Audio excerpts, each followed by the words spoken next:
Good evening, everybody. And it's my pleasure as the president of the College of Medical Educationists to welcome all of you to this webinar titled Medical Education in Sri Lanka, Present and Future.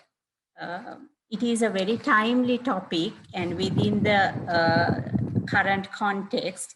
And as medical educationists, it's the main mandate of the College of Medical Education is to enhance the human resources for health in order to enhance quality of health education and the quality of health care. And recently we had a council meeting and unanimously it was decided to create awareness on this topic within the current context. And also a lot of changes have occurred in Sri Lanka. For example, the minimum standards have been enacted. So we are working towards it, and it's important for all of us to get to know and how to develop this quality culture, which is very important to promote healthcare. So with that, let me invite Professor Nilanthi de Silva, who is the Vice Chancellor of University of Kelaniya and who was also the past director of the Quality Assurance Council, to co-chair and also introduce the first speaker, Dr. Abeykoon. Thank you. Over.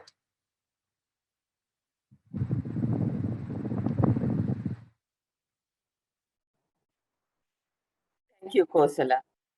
Good evening, everybody. It's nice now. I expect that there may be more joining us as we go into the evening. As Kosala very rightly said, this is a timely topic, and there have been a lot of recent developments in medical education over the last year or so, which it will be I think, exciting discussion. Let me, without further ado, introduce our first speaker for the evening. Dr. Palitha Abeykoon is very well known among medical circles, and I think beyond the medical circles also in the current context, because he is currently the WHO Director General's Special Envoy for COVID-19 in Southeast Asia and a consultant to WHO. He was formerly the Director of Health Systems and also the Regional Advisor on Human Resources for Health in WHO Southeast Asian Regional Office. So he has many years of experience behind him in terms of working in relation in the international context in human health, in human resources for health. And sir, may I invite you to speak on the topic of the international context in medical education. Thank you very much, Nilanthi. I'm very sorry, my connection suddenly broke down. So now it's okay. Now it's okay. I hope it will remain like that. Good evening, everyone. First of all, let me thank Professor Kosala Marambe, the president of the college, and Professor Nilanthi de Silva for the kind words. It's a pleasure for me to join this webinar this evening. Somewhat unprepared, but nevertheless, I was asked to give a bird's eye view, snapshot picture of the main elements in the global and the regional picture with regard to medical education and practice. And I will do that in the next 10-20 minutes. And Nilanthi, if I talk too much or overstep my time, please give me a little warning. Thank you. Let me share the screen. Yeah.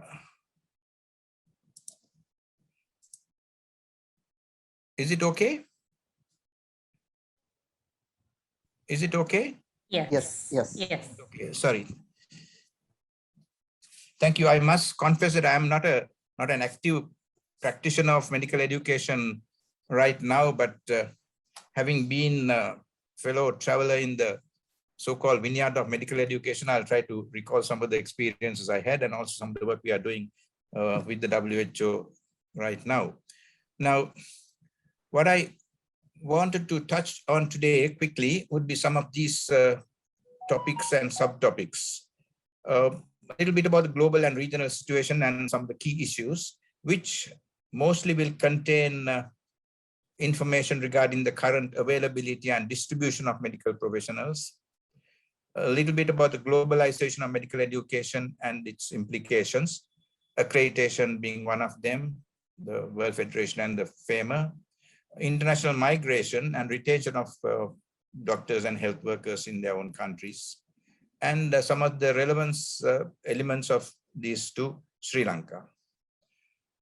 Firstly, just to set the scene so as to find out where we are, there are, according to WHO estimates, anything from 12 to 15 million doctors in the world.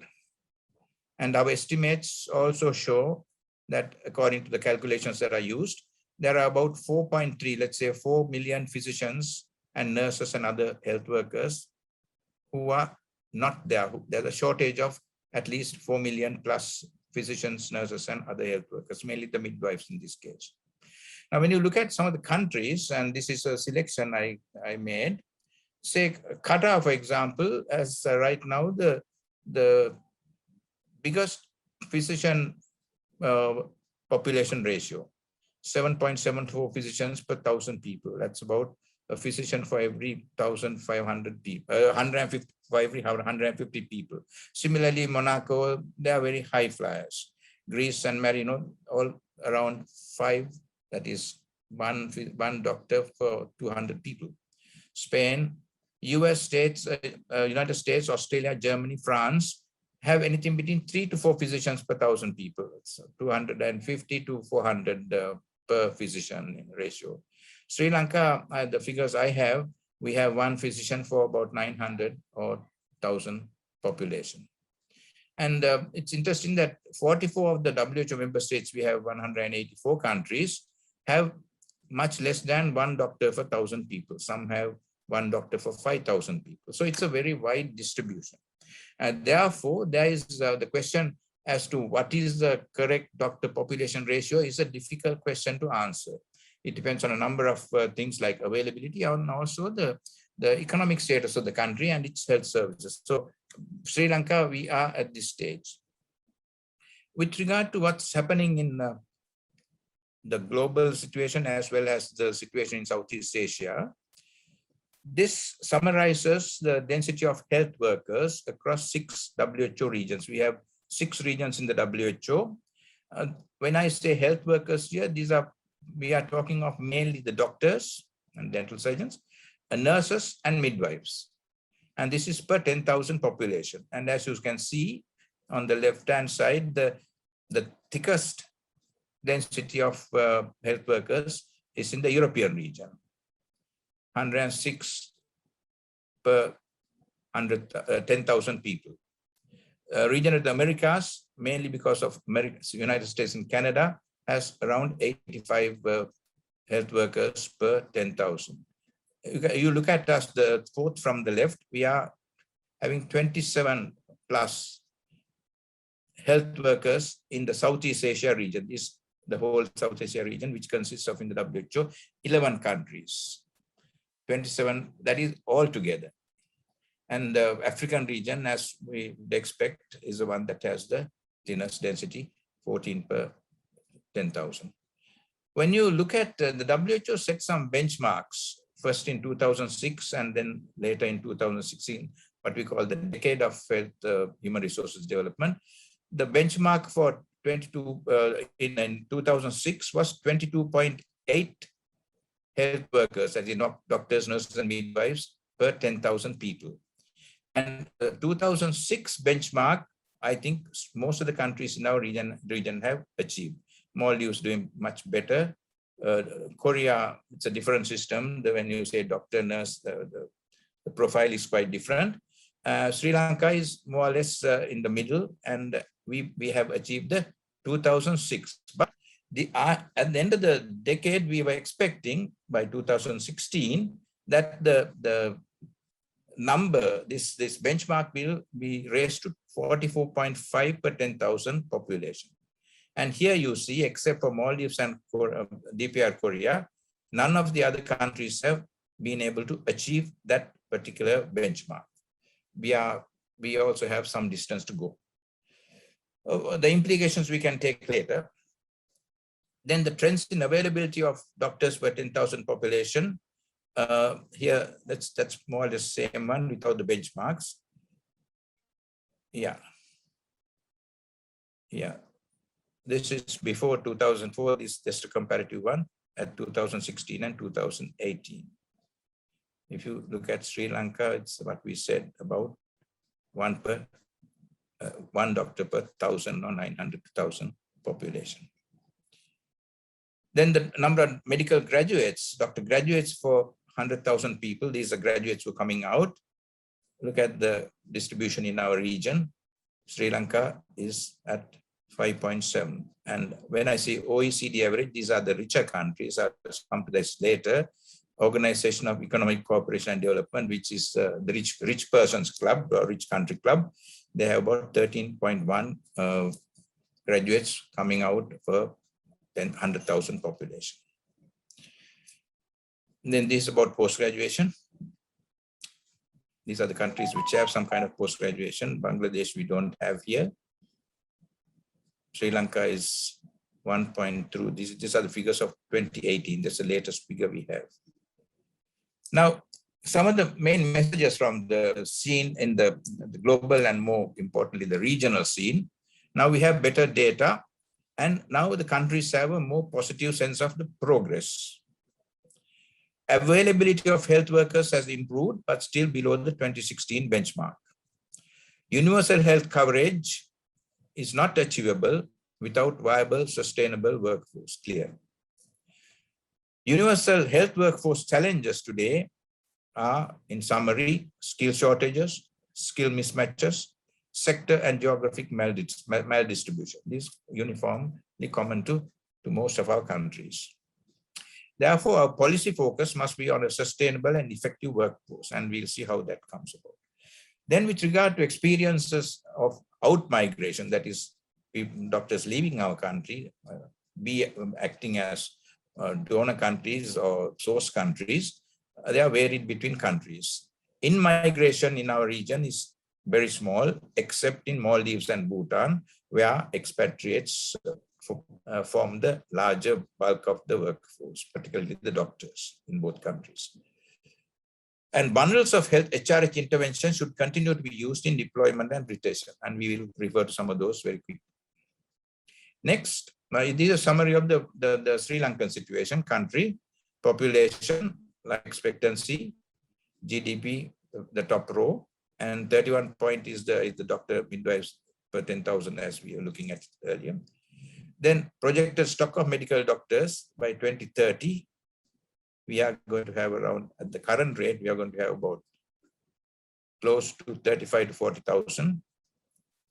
Projected stock of nurses, if you are interested, we should have about 80,000. But this can vary. This can vary with the opening of new medical schools, etc., which were not there when this profile was made. This could be slightly off target, but it will be more. It's most likely that it will be more with the foreign graduates also coming. This was a projection done by Dr. Dilip De Silva. I mean, we don't have to spend too much time on this, but what he did was interesting because he took the private practice, doctors who do private practice, and in the last column, he said total full-time equivalents, private sector, full-time doctors. And here, if you take the full-time equivalents, although we have 20,000, actually, we would be counting about almost 31,000 full-time equivalents of doctors. This is an interesting slide, because if we have the intake increasing by 200, by 2027, we will have 50,000 doctors equivalent, not doctors per se. So this, I don't want to spend too much time on this because we can discuss a lot of things in this, but this is the figure that Dr. Dilip De Silva projected in his work last year. Then word about some of the issues with regard to migration, which is something that affects the international movement of doctors. Here, I have a few slides to share with you. This is from the OECD. where an increasing share of the migrant health workers the share of the migrant health workers in the OECD countries is increasing. It has increased almost from 21.5 to 27.5 in the last, I think it's about 15 years. And the numbers are large, or the percentage is small, but the numbers are very large. We also have the nurses, which is showing a similar trend. Then when you look at the foreign trained doctors, the trend is the same. Some of these doctors are nationals of those countries, but trained in other countries. So that's the general trend. The richer countries, it's increasing mainly, not mainly, but significantly because of the doctors who are from other countries. Now, this is interesting. I just put it out to share with you quickly. Here, when you take the doctors who migrated to those OECD countries and the other skilled workers who went to those countries, all the skilled workers put together, except the doctors, foreign-born doctors, all the other immigrants who had levels of education, the doctors by far outstripped all of the others put together in all these countries, except countries like Italy and Greece, where of course the numbers are small anyway. The next slide shows the 5 main countries where most of the foreign-born doctors and the countries by their residents. Almost 75% of the migrant health workers are in these 5 main countries, which to be expected. They are, United States, UK, Germany, Australia. Nurses also, the picture is same. Not a surprise. What about Australia, where a lot of our doctors now seem to be going? I have the data from 2018, which Australia has 87,000 doctors. About 21,000, 24% of all the doctors in Australia are expatriates or educated in a developing country. 7 of the top source countries, that countries who are supplying them, were developing countries. And if you look at the numbers, actual numbers in 2017 and 2018, India, of course, as expected, supplied 800 doctors, Malaysia 400. Sri Lanka, considerably large portion of the doctors in those 2 years who migrated to Australia were Sri Lanka, 340 doctors. It could be more, but they may not have registered. Australia, in fact, depends on international medical graduates from developing countries for most of the gaps that they want to fill in different fields. And this summarizes the migration from Sri Lanka also. The largest numbers of doctors who went in 2016, for which we have figures, Sri Lanka figures very high. The largest emigration rate in that year, Sri Lanka more or less tops the list. The largest variation between 2001 and 16, Sri Lanka is also figuring out there. So it is an issue that, and it might change, might get worse in time to come. One has to be cognizant of this because some of these people who are going are the best trained people in the country. Then 2 Sri Lankan studies, I mean, this just to give you a complete picture of, a view of this. This is, I think, Prof. Indika, Karunatilake and all, they published this. I just want to highlight only one thing. This is the intention of young medical students in Sri Lanka to migrate. This is about, I think, 4 years ago, 3 or 4 years. Here, what I found interesting was that 24% of the doctors, they were the young medical students in their medical career, in the medical student career, had already decided to migrate, while another 32% were not sure of their final decision. Of course, when you look at the details like socio-demographic characteristics, and there are no significant association with intention to migrate. Therefore, it seems like a highly individualized decision. Of course, this still is slightly less than what you find in similar studies in Africa and some of the other South Asian countries, but it's still, I think, significant. And this is some of the reasons those children gave. These are nothing strange. They are need to stay with family. And the reasons to migrate that they mentioned were better income, better quality of life. These are perception in medical school and better postgraduate training abroad. So I just want you to note that. Then I'm going to finish in the next 2 slides. Am I okay with time, Nilanthi? Another 2-3 minutes? Hello? Yes, sir. Yes. Yeah. Within another 2-3 minutes, I think if you can wrap up, sir, it will be good. I'm doing that. I'm doing that. These are the 2 other things I think we got to note with regard to the global scene. WHO, for this particular purpose, developed what is called a code of practice for for recruiting medical students from other foreign countries. And basically, the aim is to promote high standards of practice and international recruitment of healthcare professionals. This is a code of practice signed by all the 184 countries in the WHO. Basically, what they were trying to do was establish the principle that any international recruitment of healthcare professionals should not prejudice the healthcare systems of the developing countries. But this has potential, but it is not working very well. Countries don't do it, but now that all the rich countries, they have agencies which are recruiting graduates from developing countries.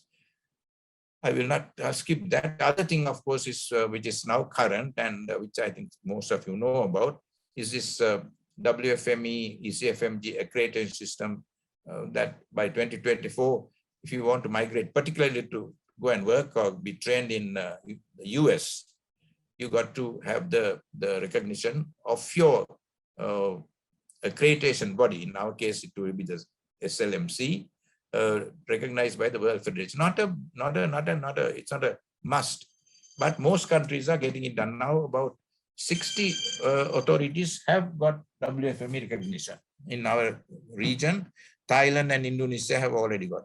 And now the difficulty that we will probably face if we don't go take this route is that more countries like Australia, Canada, they are also trying to introduce the same regulation. UK not yet, which means that after, with effect from 2024, to sit for the qualifying exams in those countries, they will want to have medical students coming from a country where the accreditation agency is recognized by the World Federation finally. So I think the Sri Lanka Medical Council is now on its way, is in the process of developing this. And this is my final slide. I'm going to stop there. And this is just to highlight the global issues, the code of practice that needs to be, the training capacity in main receiving countries need to be increased, retention of health workforce to reduce domestic shortages, and because ultimately the purpose of health personnel education is by itself, purpose is to train them by itself is not significant. It doesn't mean anything. Training of health personnel and doctors is essentially to serve the population of that particular country. And without the two working together, we are actually talking of brain waste. Thank you very much. I thank you very much for your listening. Thank you very much. Thank you, Nilanthi. I'm through. Hello. Thank you, sir. Thank you for that very enlightening presentation. I'm sure there will be lots of questions during sure. time. Kosala, can I hand over to you to introduce our next speaker? Yes, thank you, Nilanthi. And could we tell them that they can post the audience questions in the chat? Whatever questions from the presentations, please post in the chat. Okay, so our next speaker is Professor Gominda Ponnamperuma, and I'm pleased to introduce him, who is the present head Department of Medical Education, Faculty of Medicine, University of Colombo. He has taken part in many quality assurance activities, both within the university system and the Sri Lanka Medical Council. In the process, he has contributed to the development of various quality assurance guidelines, including current versions of the Sri Lanka Qualifications Framework, subject benchmark statement in medicine, and minimum standards for programs of degree awarding institute. So Gominda has a lot of experience in relation to this topic, and his topic today is assuring quality and standards of medical education in Sri Lanka. Over to you, Gominda. Thank you very much for that kind introduction. So without a further ado, I will go to my few slides and I will finish as soon as possible so that we can open up for discussion. So when you talk of quality and standards in medical education in our country, we have several documents, and those documents basically focus on very many things, but the main things that they are focusing on are about admission, curriculum design, teaching, learning, and assessment. So I have taken the main academic part, but other than that, there are other things such as physical resources, human resources, the learning environment, all that would be also part of quality, and all these documents that I am going to talk to you about would be having those as would be considering those as well, but I'm going to limit myself to these 4 because these are the key academic elements in those documents. So what are those documents? Well, they are the quality assurance manuals of the Quality Assurance Council of Sri Lanka and Sri Lanka qualifications framework. Then number 3 is subject benchmark statement in medicine, and number 4 is minimum standards in medical education. Now, I have used 2 colors. The orange color is for stipulations and documents and regulations which are not only particular to medicine. They are used to monitor and assure quality in all higher education programs, or at least university programs. Then the ones in beige, number 3 and 4, they are particular to medicine. They are specific to medicine. So, but they are quite complementary to each other. And what I will be doing in the next few slides would be to show these linkages and show how one complements the other. So let me start with admission. So for admission, almost many of those documents have a stipulation on or have a recommendation on admission. So for example, the SLQF. Now, level 6 is the highest undergraduate level in SLQF. So it says general certificate of education, that is advanced level or an equivalent qualification. And of course, it gives some others also, where in not in medicine, but in other programs where a student who has another admission admission criterion can also join a degree program, but those are not particular to medicine. So it says general certificate of education in general. Why? Because this is not only for medicine, but the minimum standards is clearer on this in medicine because the minimum standards document is for medicine. So the latest minimum standards document in number C, what it says is every student admitted to medical degree program of a university or an institution shall have passed the general certificate of education advanced level examination of Sri Lanka or an equivalent examination. Now, up to now, it is the same as this, no deviation. But because the SLQF is for the entire degree programs in the country, so it cannot narrow it down, narrow the requirements more than that. But the minimum standards document can. And what it says is that equivalent examination in the subjects of biology, chemistry, and physics with minimum grades of 2 credit passes and 1 simple pass in combination of these subjects at one and the same sitting. So it's very, very, very clear. But of course, as you know, SLQF is a more generic document, so it cannot go into this level. And however, they are not contradicted. They are the same because, as you saw, the first part of the stipulation in the minimum standards in the medical ordinance is the same. Next, let's go to curriculum design. Let me take a few of the stipulations in different documents just to highlight again how these documents complement each other. So subject benchmark statement in medicine, the latest says it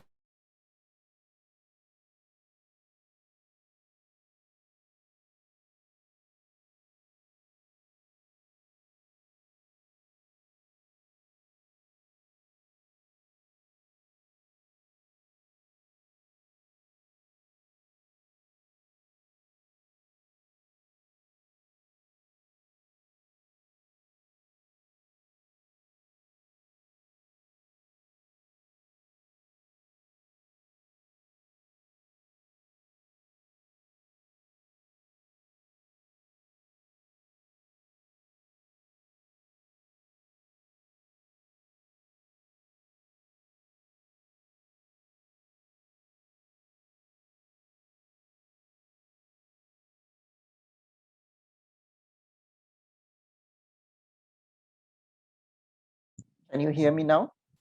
I think you lost my slides because Yes. somebody started recording. That's okay. Never mind. So I hope now you can hear me and see my slides. Yeah. Yeah. So it clearly says that it is in line with SLQF. But what it had done is, as you know, the Sri Lanka qualification framework learning outcomes are generic. It's not only for medicine. So therefore, it's a broad brush stroke that will encompass all types of degree programs in the country. But whereas the the subject benchmark statement in medicine cones it down to medicine and customizes those learning outcomes and what is to be taught in a medical program.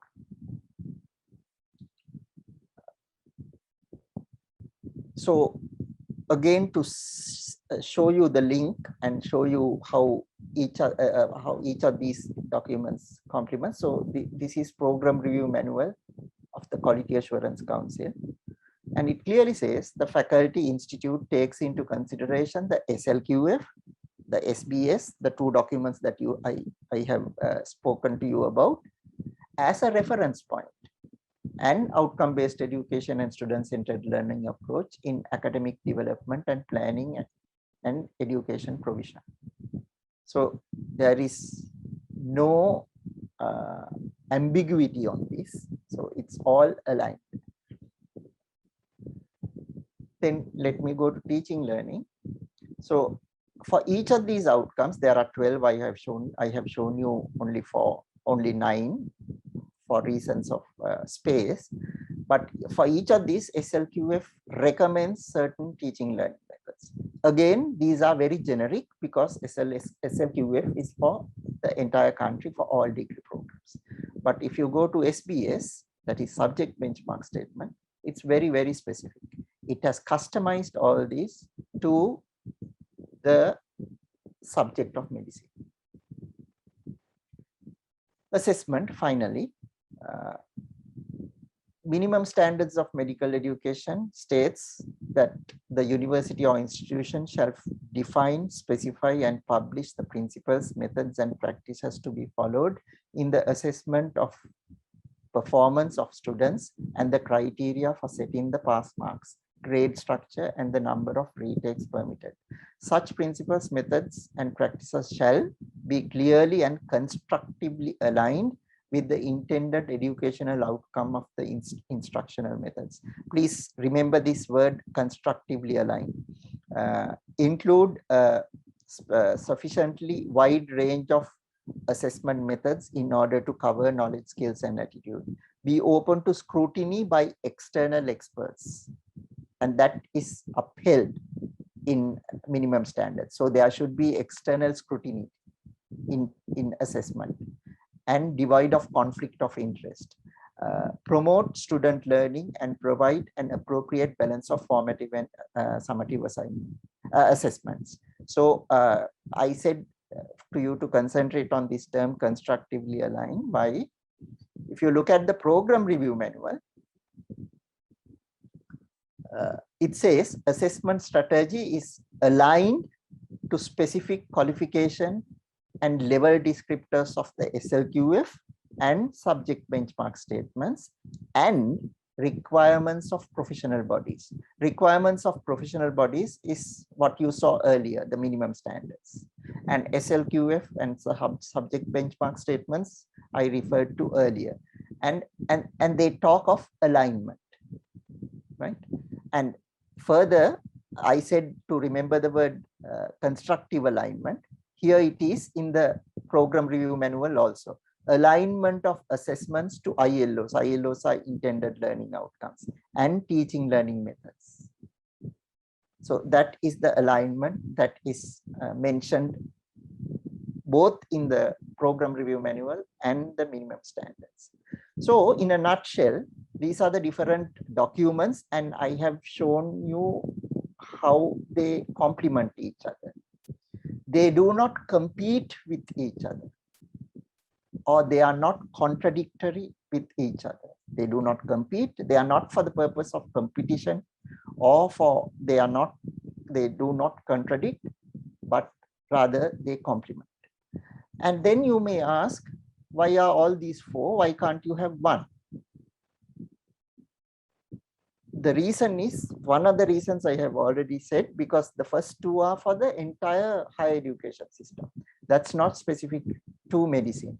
So therefore, the latter 2 are the ones which have taken these principles and modified it in to medical education.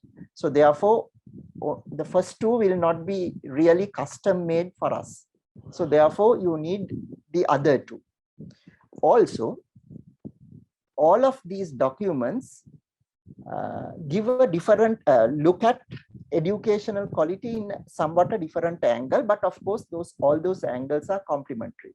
For example, quality assurance manuals look at the quality.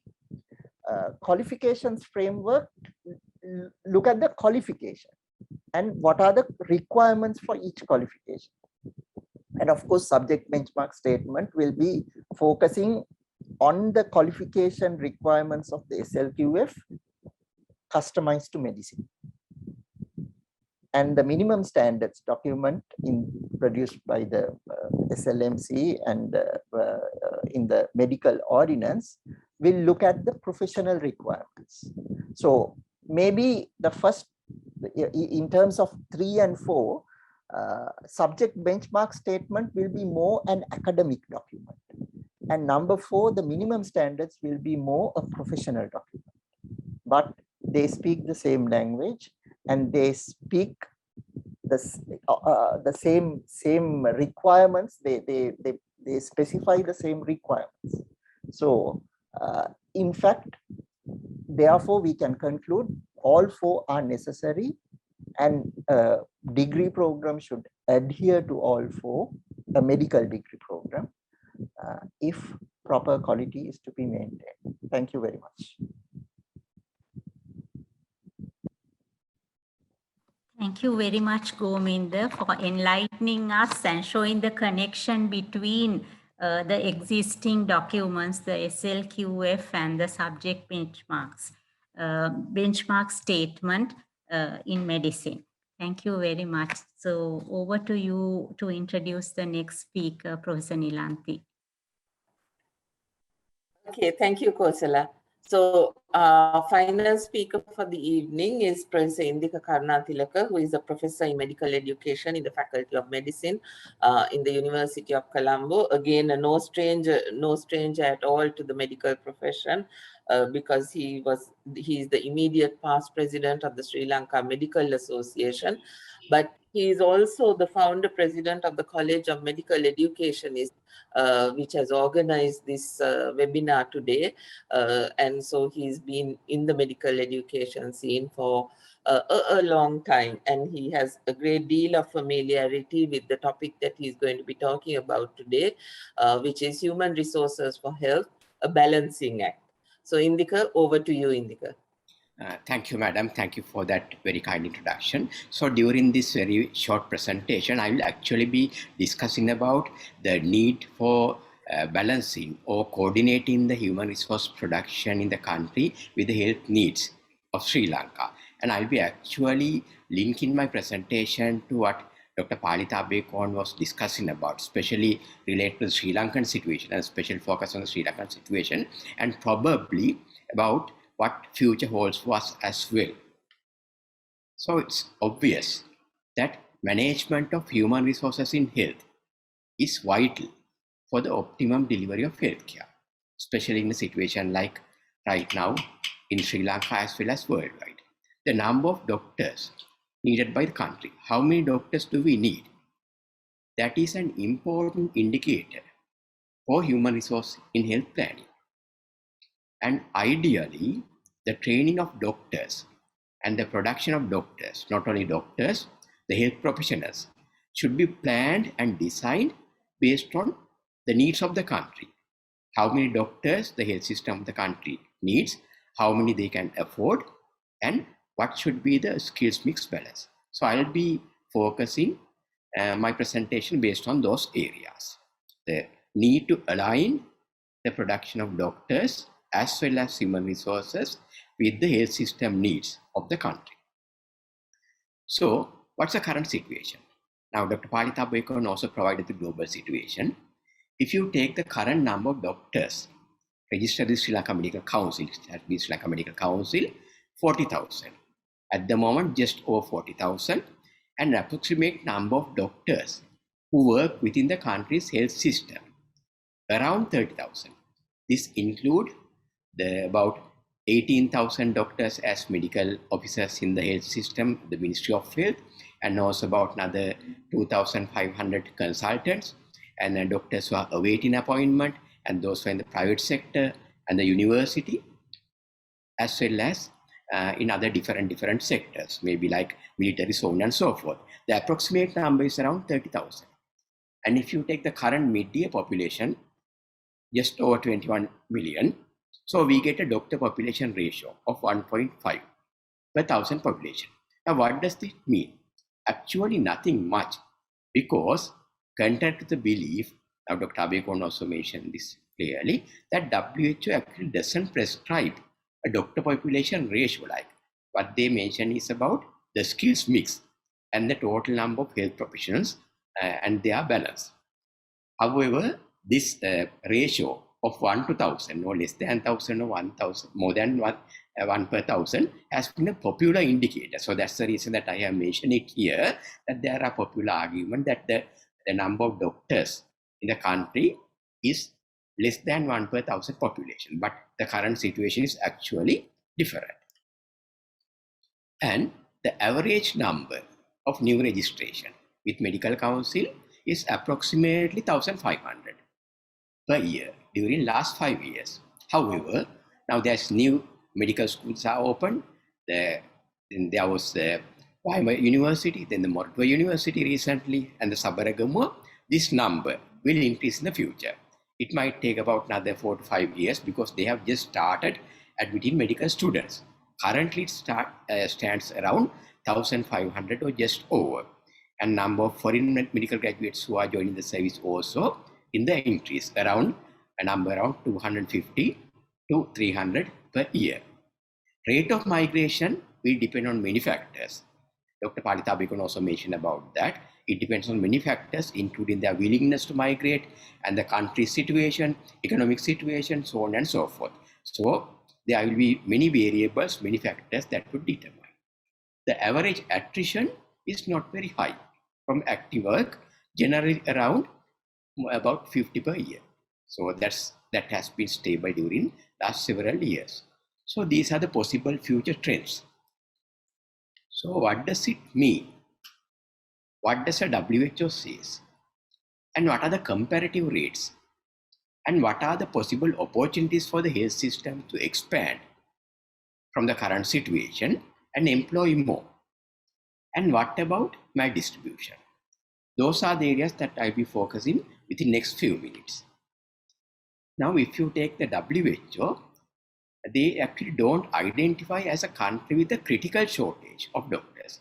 Dr. Abeykoon also mentioned about that, and he has also shown few slides comparing the Southeast Asian region, that Sri Lanka is in par with the other countries related to the health professions combination as well as doctors.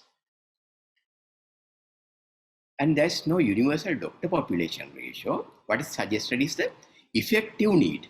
The effective needs based on the needs of the health system of the country.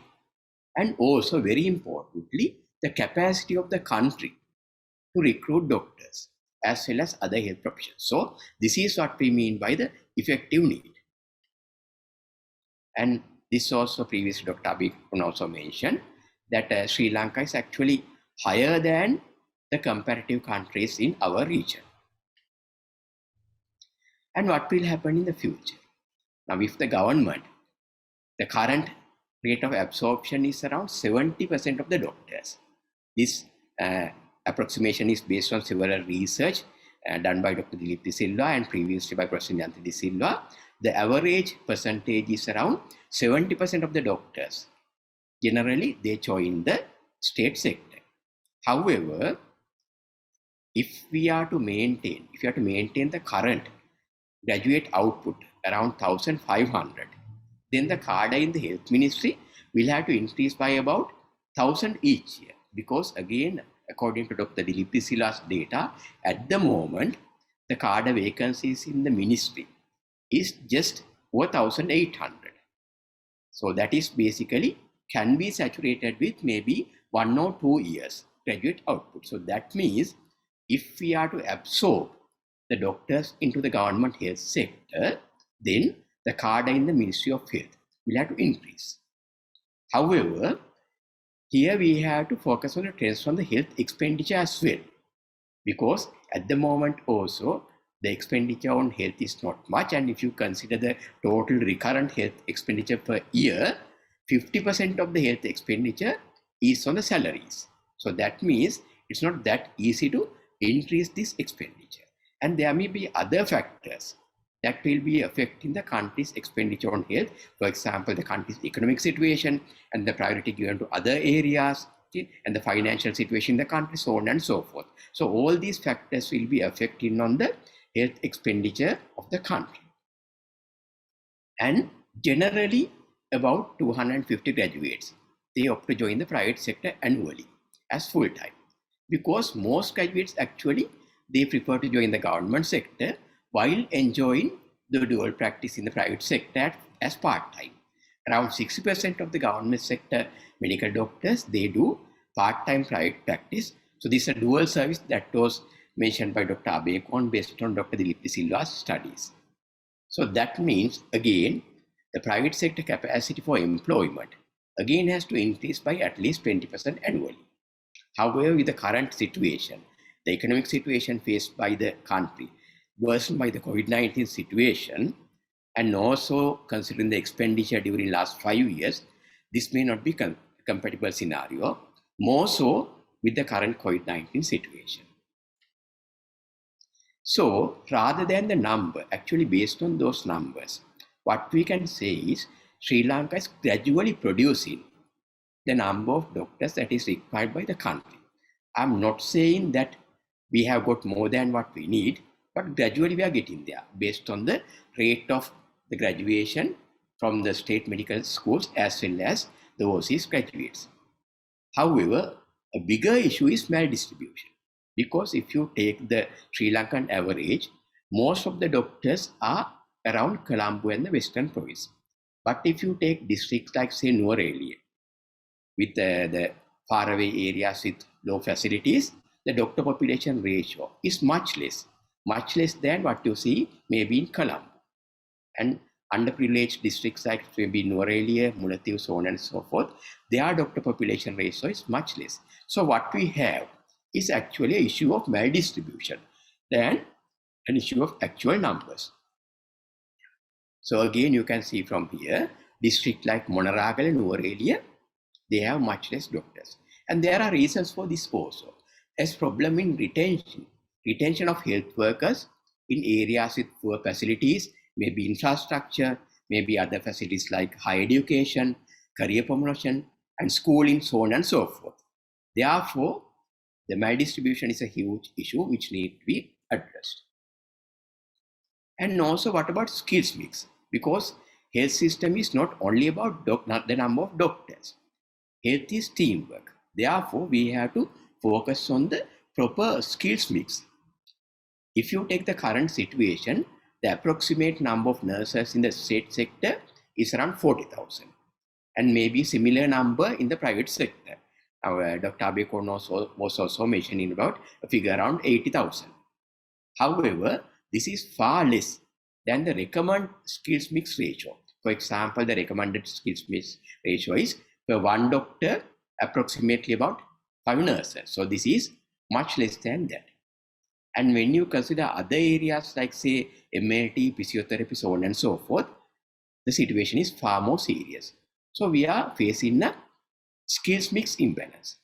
And when you look at the university admissions related to health-related health professions courses also, the situation is also very much same, with very much less numbers admitted to courses like nursing, physiotherapy, so on and so forth. So this is something that we have to consider, because the skills mix in the health system is very important. And similarly, if you go by the current situation, current scenarios, the harmony between the members of the health system, the health team working together, teamwork, all these are very important. So, at the current rate, Sri Lanka will be producing the average or reasonably adequate number of doctors for the country with the current rate. However, there are other issues such as maldistribution of doctors, especially when it's related to the poorer district or maybe the district with the poor facilities. And there are huge challenges related to the retention of doctors in the rural areas. There's a skills mix imbalance. Migration is variable, but that would again depend on many factors. So in conclusion, we need to have a proper human resource in health policy that will guide decisions regarding number of health professions, that will ensure proper health care. What does that mean is the adequate number of health professionals in the adequate mix, adequate competencies, appropriate competencies in the correct places. So all these things matter when it comes to the human resource in health, not just the numbers. Thank you.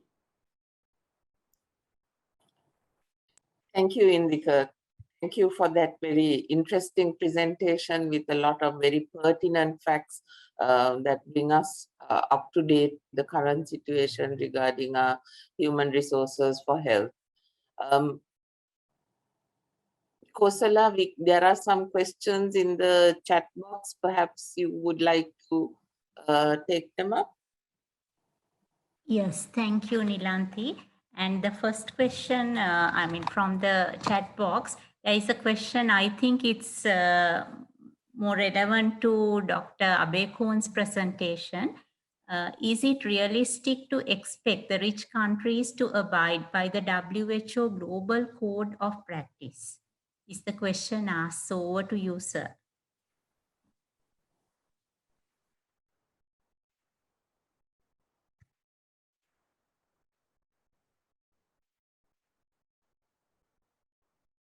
So Dr. Palitha Abeykoon, the question is, sir, are you there? Yes, is Sir still on the... No, he is. So if you need to unmute yourself, please. Yeah, sorry, I was lost.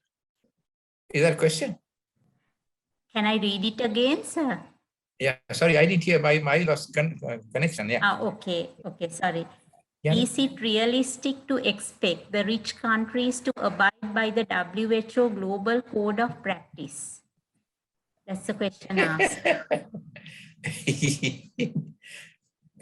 Actually, that's the issue. That's the issue. People who have the gold, the golden rule is that people who have the gold make the rules. So, of course, I must say this: there are some countries which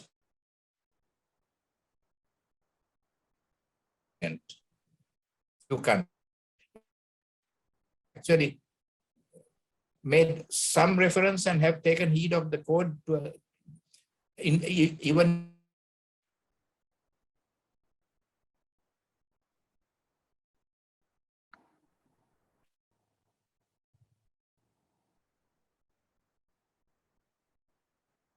We have lost Dr. Abeykoon's connection.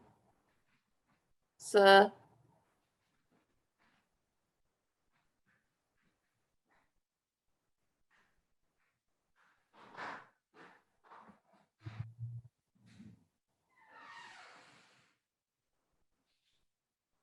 shall we then move on to the next question? Well, it's more of a statement, really, where somebody expresses his view that, in his opinion, his or her opinion, a newly graduated doctor migrating to a foreign country is ethically questionable, given the fact that their education was given using taxpayers' money. So is it possible to make policy decisions to stop or to have compensation fee against migration of doctors? Indika, would you like to take that on? Yes, madam. It's a very sensitive question. On one angle, I mean, migration is a human fact, and you can even think it could be a human kind of right as well. I mean, migration can happen in many different ways. I mean, within country also there can be internal migration, and then can be out migration. So that is there. At the same time, what the question, the concern of the participant is also correct, and there are some developed countries who would like to basically get graduates from developing countries, and sometimes there's a perception that it would be fine to export doctors. But on the other hand, if you consider the amount of, say, the investment, like very correctly mentioned in the question, the amount of investment that we make for a doctor, I mean, that can never be recovered by sending or exporting a doctor. Because another fact is when a doctor migrates to another country, very unlikely, maybe some small amount of money may be sent, but other than that, generally they are migrating for, say, like settlement. So I mean, there is no clear-cut answer, because people want maybe better lifestyle, so on and so forth. Currently, it is estimated around at least 5,000 doctors are overseas, around Sri Lankan, and it might vary depending on the country situation, so on and so forth. So it's a serious factor. I think the human resource planning should take that into account. Rather than going for punitive measures, maybe you can go for more constructive measures. For example, someone moving out for maybe about few years and coming back.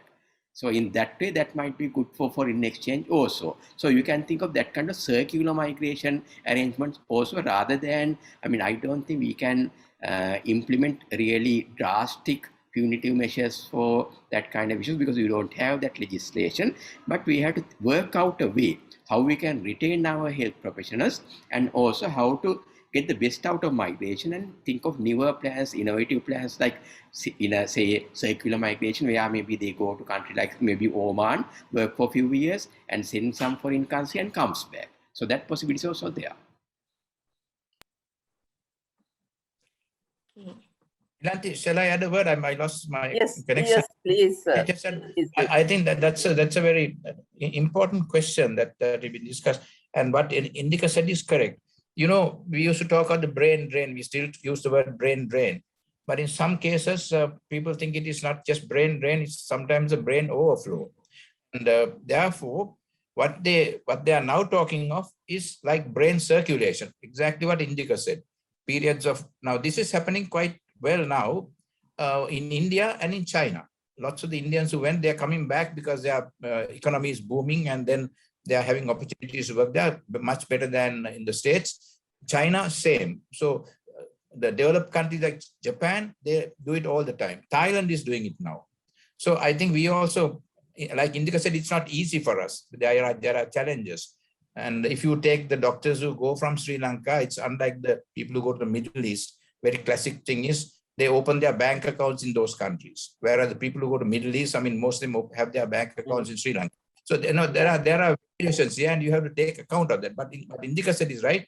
There are things we can do, sometimes even negotiate with the receiving countries, which some countries are doing, to transfer some, I won't say compensation, but something to help the health sector and the medical education sector in the host country. We got to work on those. Not easy, but there are possibilities. Yeah, thank you. If I may add, now I think what you are talking, sir, is something like the FAMR. Now, ECFMG funding, that FAMR is mostly money from the doctors who fail the exam from our region, from other countries, and they are not keeping it. They feel that it's not ethical to keep it, so they are pumping it back to the advancement of medical education, mostly in those countries. Enough, but there are at least very small possibilities.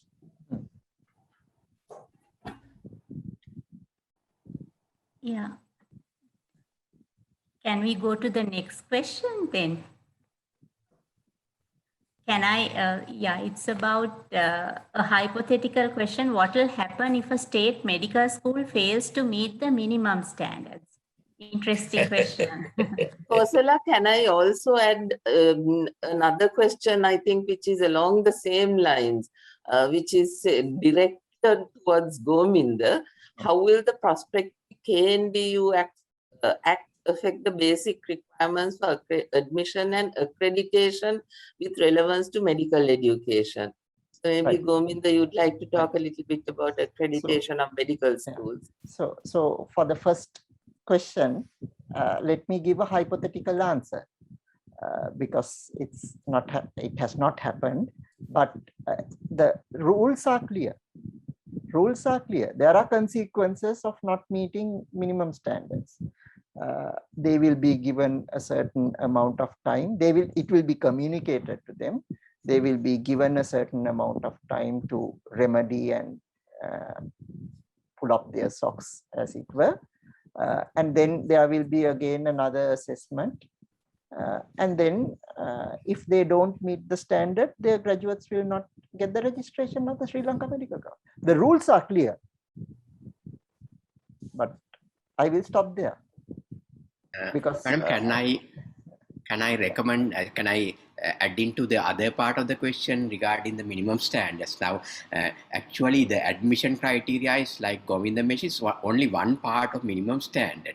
Now, the current admission criteria that is stipulated in minimum standard is 2Cs and 1C. Actually, in the current situation, that's a far inferior minimum standard. If you go through the current grade inflation of the A-level results, the 2Cs and 1S is a far low minimum standard to think about. Having said that, this is much better than having no minimum standard criteria at all. Previously, about say 2 years ago, it was only 3 years, which was very much subject to manipulation. Now, regarding this question, now when it comes to state medical schools, because of the competition, this 2Cs and 1S doesn't come into play that much, because the competition is high. If you take, say, Colombo, to get into Colombo, you need to get at least 3 As.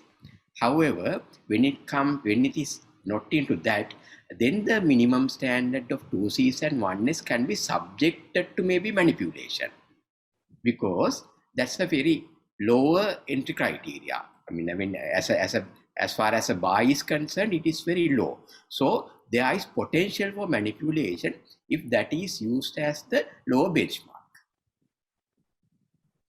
So the next question that was directed to me is about the KNDU Act and whether what will happen and the basic requirements for admission and accreditation with relevance to medical education. Now, again, the rules are clear. Now, and those are minimum. The SLMC minimum standards are minimum. That's the basic requirement. But the actual requirement may be much higher, as Indika said. Again, the SLQF also gives the basic minimum. So both those documents, it's clear. Now, I showed you the minimum standards in medical education in the medical ordinance, and it says what Indika said. Now, if whichever medical school does not follow that, technically SLMC cannot give registration to those doctors. Technically, there may be offshore campuses, there may be, hypothetical again, there may be foreign universities which only take in foreign students who do not need SLMC registration. They will not ask for SLMC registration. In that case, of course, at the moment there is no check or a balance for that, because that's like operating something which is out of the country, basically, because those doctors do not serve us. They do not ask for SLMC registration. In a way, it's like a garment factory, which is producing only for exportation, not for internal use. So that is a different issue. But whichever the medical school will have to follow it. If not, technically SLMC cannot give registration for those doctors. But Dr. Sunil Dialvis asks, I think, the $1 million question actually. Are we doing periodical or regular assessment of standards of our medical schools and making appropriate adjustments? If yes, why is there an issue in our positions in international ratings? So, Okay, so let me start and others can join. So SLMC has been doing it, or to be more correct, had been doing it. But recent years, it has, I mean, you can't see that record, but earlier years, you can see that record. So it had been doing it, but there were problems in the times of war. So for example, no SLMC team went to Jaffna. But of course, I remember to Colombo, they regularly came, of course, maybe proximity, but for various reasons. So they have been doing it, but they have not been able to do it consistently due to various reasons in the maybe recent past. But they have a rich history of doing that. and I maybe in this same context, I must point out that the Quality Assurance Council also did program reviews of all of the medical schools, the medical MBBS degree programs during the course of 2019. That has, and recommendations for improvement were also given to each medical school. So that has also contributed, I think, to that part. It was not from a medical professional perspective, but definitely from educational perspective, there has been the quality assessment taking place. I think that is the point. That's the answer to the second thing. From an educational perspective, these quality assurance measures look at, but ranking is not only based on education. It's based on research, international standing, how many foreign students are with you, how many foreign collaborations you have. So those things are not checked by any of those four documents that I mentioned. So that's the reason for the discrepancy.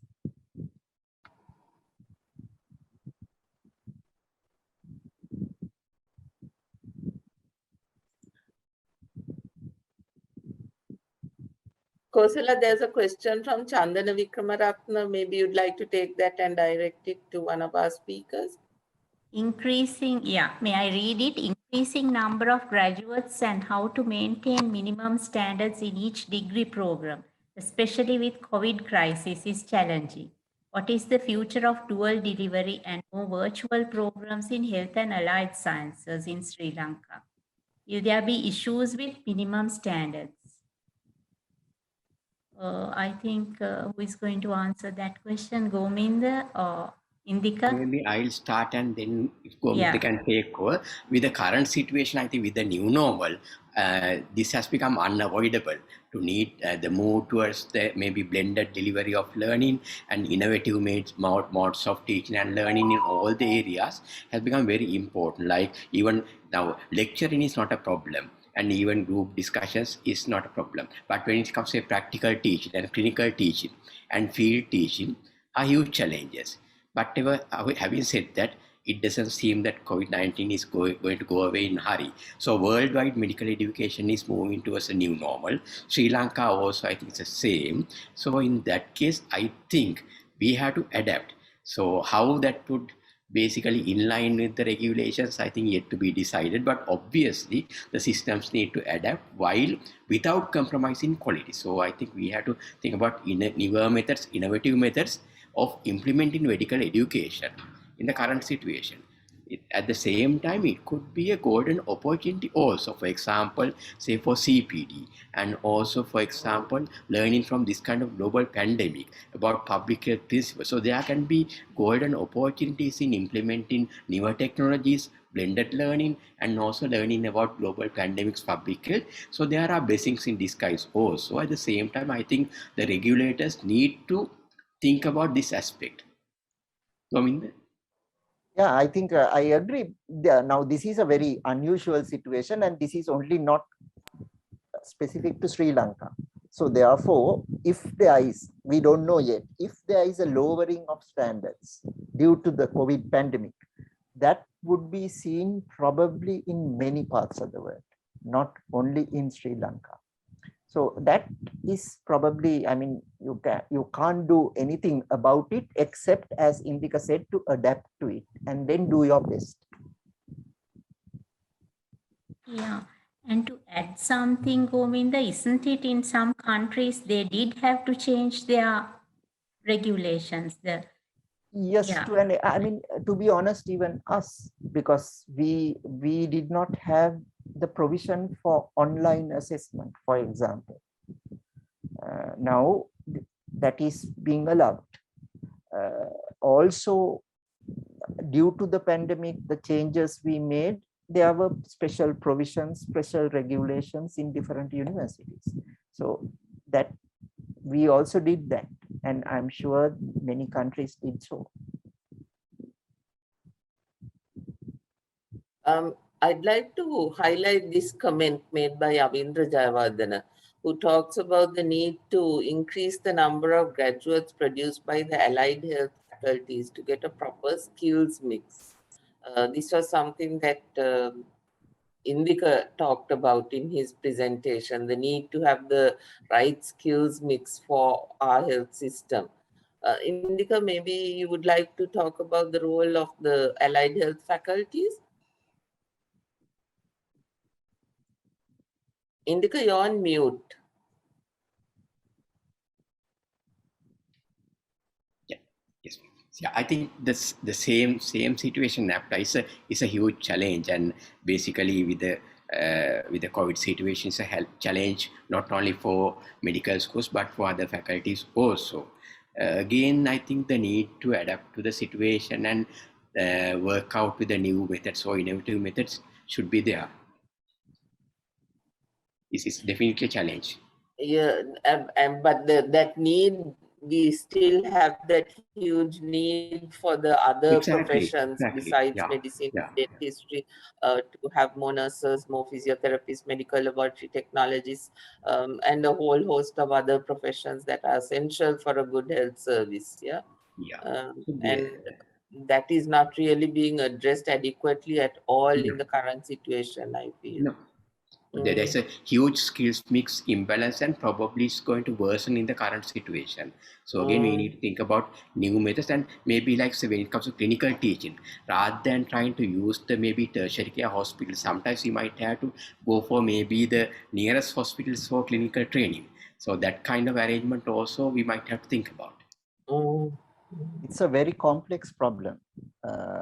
There are several angles that we have to look at if we want to really increase. I'm happy that Dr. Sunil Dialvis also is here, because now if you somebody should do a study to see our BSc nursing graduates, how many take up nursing.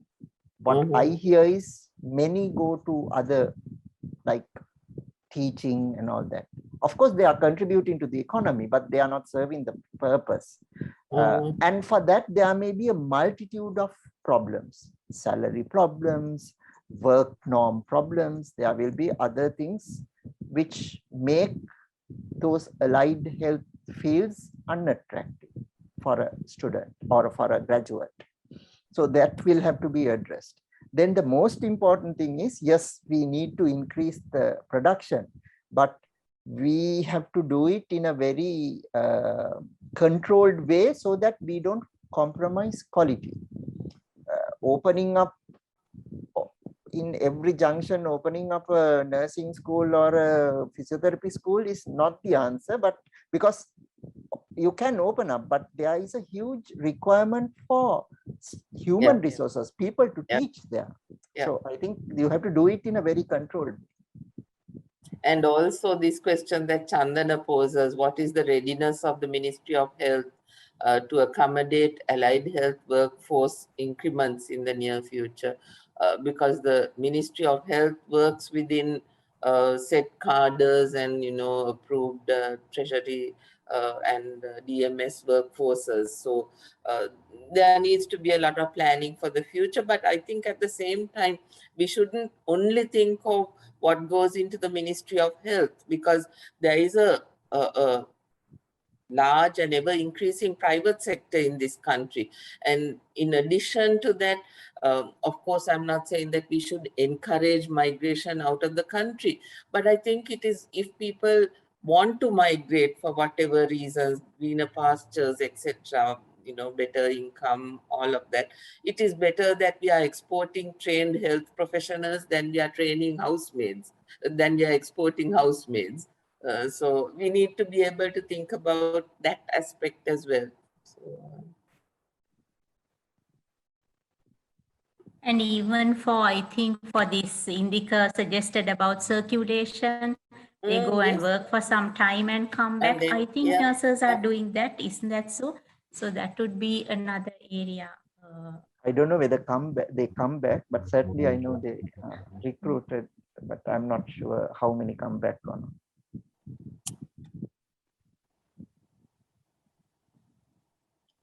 I think we have taken all the questions that have been put into the chat box now, Kosala, perhaps.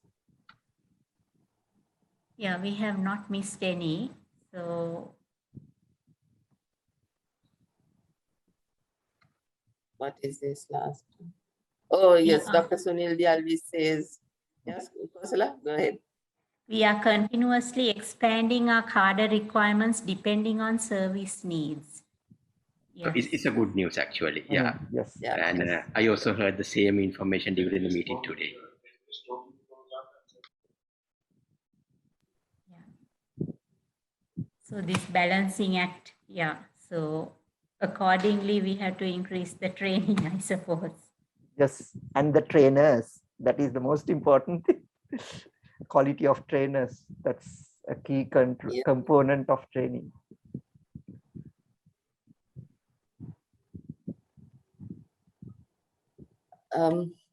Okay, then Kosala, shall we wrap up this evening's webinar? Yeah, sure.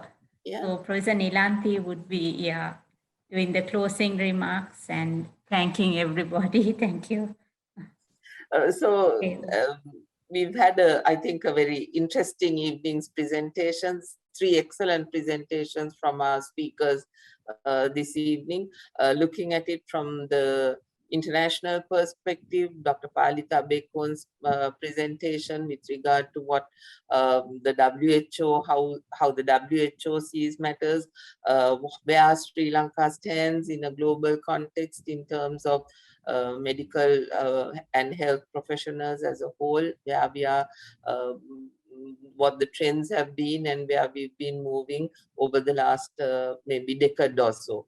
And then Gominda talked about the provisions that we have in Sri Lanka for quality assurance, for assuring the quality of medical education, as well as some of those are perhaps not the subject benchmark statement or the minimum standards for medical education, but the other 2 documents, the quality assurance manuals and the SAQF, are applicable in a much more generic way to the other health professions as well. So we do have some way to go in developing the benchmarks and the procedures, the protocols, the standards that are required for the other allied health professions. But I think this is something that we really need to work towards again as we go into the future.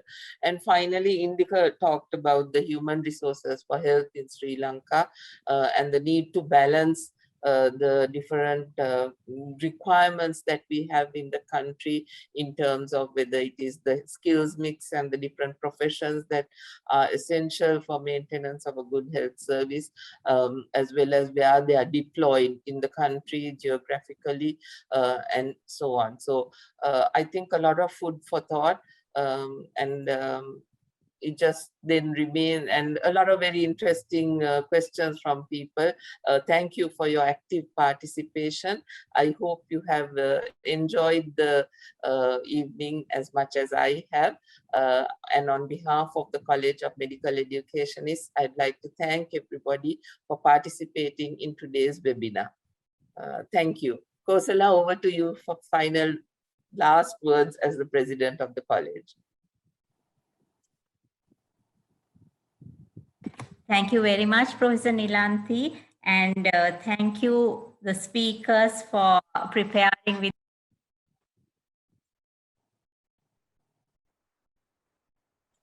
Kosala, you Voice. Yeah. Sorry, thank you very much, the speakers, for the informative presentations within a very short time they prepared, and the audience for their active participation. So I think this is that we have achieved our objective of creating awareness on this issue of quality and standards and the human resources for health. The important, I think, points were discussed and presented and discussed. Thank you all. Wish you a very happy evening. Good night. Okay then. Thank you and bye. Good night. Bye. Good night.